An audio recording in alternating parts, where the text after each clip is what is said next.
पटना के Shambhu girls hostel में NEET की छात्रा की मौत मामले में अब सीबीआई की टीम जांच का दायरा बढ़ा रही है। इस केस में अब तक कई प्रमुख धाराओं को नहीं जोड़ने और तफ्तीश की रफ्तार बेहद धीमी होने पर भी सवाल उठा था। बिहार पुलिस की थ्योरी और एसआईटी की रिपोर्ट पर कोर्ट ने पिछले कुछ दिनों पहले कई महत्वपूर्ण सवाल उठाए थे, जिसके बाद सीबीआई की दिल्ली ब्रांच को इस मामले की तफ्तीश की जिम्मेदारी दी गई।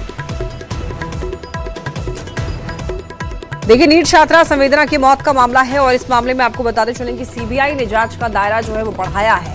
इस केस में अब तक कई प्रमुख धाराओं को नहीं जोड़ने और तफ्तीश की रफ्तार बेहद धीमी होने पर भी सवाल उठा था, यानी कि जो आरोपी मुख्य तौर पर पकड़ा नहीं गया है। तो ऐसे में कौन कौन लोग इसमें संलिप्त थे, कैसे आखिर नीट छात्रा की मौत हुई, ये सब जांच करने के लिए अब सीबीआई ने रफ्तार बढ़ा दी है।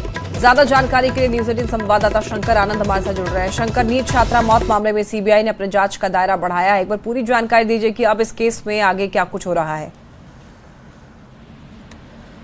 देखिए, जिस तरह से इस मामले की अगर तफ्तीश की अगर बात करें तो सीबीआई के द्वारा इस मामले को जिस तरह से दर्ज किया गया था, लेकिन बिहार पुलिस के जो अब तक इन्वेस्टिगेशन है और इस मामले में एसआईटी का जो इन्वेस्टिगेशन है, उस इन्वेस्टिगेशन के इर्द गिर्द ही अभी तक सीबीआई का जांच का दायरा घूमता हुआ नजर आ रहा था।